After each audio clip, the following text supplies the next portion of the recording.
सपना देखना बुरी बात है। मुख्यमंत्री बनने के लिए पहले जाए गांव में, जाए गांव की तकलीफ को वो सुने। सिर्फ समीकरण बना के, जातीय समीकरण बना के तो मुख्यमंत्री नहीं बन सकता। और सबसे पहले उनके माता पिताजी 15 वर्षों तक इस बिहार के मुख्यमंत्री रहे। 15 वर्षों का हिसाब दे। गांव, गरीब, किसान, शोषित, वंचित, महिला, उनको हिसाब दे कि 15 वर्षों में क्या किया। बिहार के लोगों को याद है कि उनके शासनकाल में कई नरसंहार हुए। बिहार के लोगों को याद है कि अपहरण आम बात हो गया था, डकैती आम बात हो गया था, विधि व्यवस्था नहीं था, चलने के लिए सड़कें नहीं थी, लोगों को दवा नहीं मिल रहा था, बिजली नहीं मिल रही थी। ऐसा लग रहा था कि अराजक राज है, बिहार में लोग भगवान के भरोसे जी रहे हैं। लेकिन जब से हमारी सरकार बिहार में आई है, केंद्र में आई है, लगता है कि पूरे बिहार में अब राम राज आ गया है। 10 बजे रात में भी अगर महिलाएं निकलती है, अगर सोना का चैन गहना पहन के भी निकलती है तो सुरक्षित अपने घर जाती है।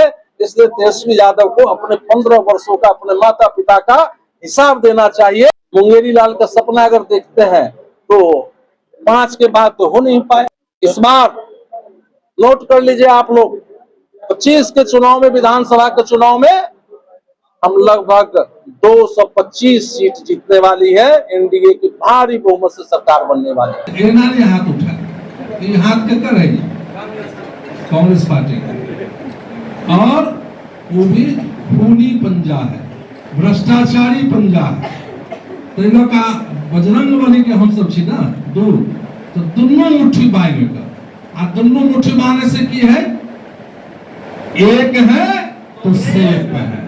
दोनों मुट्ठी में तो सब आगल ना, हाँ ऐना ना छितराइल छी, आ मुट्ठी बांध लेली तो हम एक है। बोलिए भारत माता की। अभी तक पिछले 10 वर्षों में बिहार, यूपी, झारखंड, बंगाल में इतना बड़ा कैनोपी नहीं लगा था। इसमें 1.25 लाख कुर्सियां लग रही।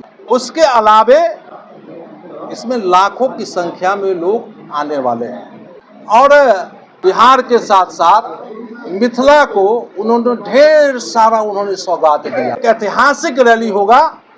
जो भागलपुर में जो रैली हुई थी, कई गुना उससे बड़ी रैली होगी। ये मिथिला के धरती इस रिकॉर्ड को तोड़ेगा। उन्होंने जब पहली बार आए थे तो उन्होंने कहा था कि मिथिला का पानी और जवानी व्यर्थ नहीं जाएगा। अब वो दिख रहा है कि माननीय प्रधानमंत्री के रहते हुए अब मिथिला के युवाओं को भी चिंता करने की जरूरत नहीं है। मैं आह्वान करता हूं पूरे मिथिला के लोगों से, अपने मिथिला के साथियों से, आइए 24 अप्रैल को बिदेश्वर स्थान में एक उत्सव की तरह आए और इस इतनी संख्या में आए, इस उमंग के साथ आए, उद्घोष के साथ आए कि प्रधानमंत्री जी को ऐसा लगे कि वाकई में मिथिला अपने सत्कार के लिए जो माना जाता था उस पे आज खरा उतरा। भारतीय जनता पार्टी किसी तारीख को देखकर कभी चुनाव की तैयारी नहीं करती है।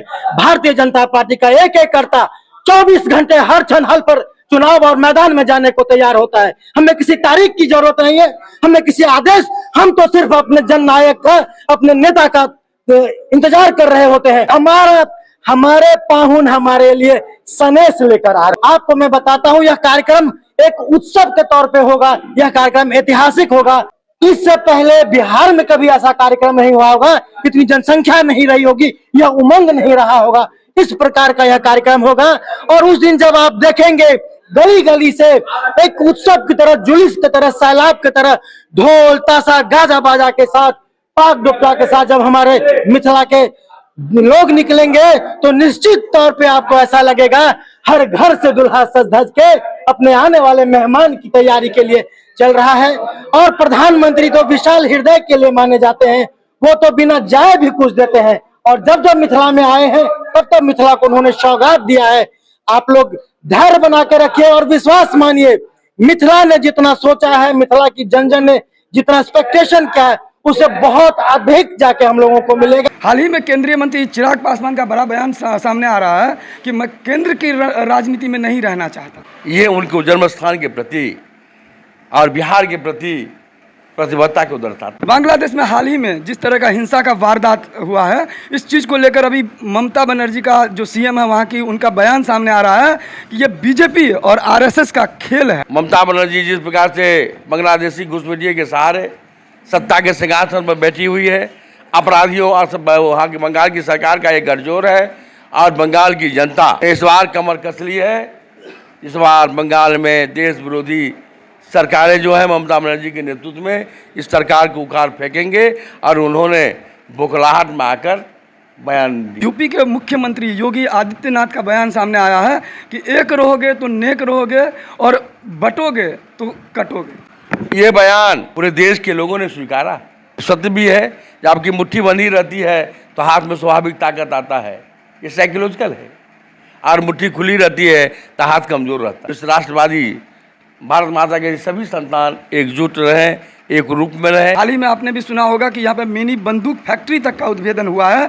जिस तरह का हिंसा चरम पे बढ़ती जा रही थी, ऐसे में कई लोगों का ये कहना है कि जिस तरह से यूपी में भ्रष्टाचार कभी चरम पे हुआ करती थी, योगी आदित्यनाथ की जरूरत है बिहार में। इसको लेके क्या कहेंगे? जो बहुत बड़ा आराम है, या कई जगह बड़े बड़े सोना के दुकानों में चोरी डकैती हुई थी, अपराधी इनकाउंटर हुए, और आप भी कर रहे हैं यहाँ पर बंदूक कारखाना उद्भेदन हुआ है। अपराधी कहीं भी होंगे, कोई भी योजना बनाएंगे, हमारी सरकार, हमारी प्रशासन कटिबद्ध और प्रतिबद्ध है अपराधियों को नष्ट नाबूद करने के लिए। आप लोग 24 तारीख को माननीय प्रधानमंत्री आ रहे हैं विदेश्वर स्थान में।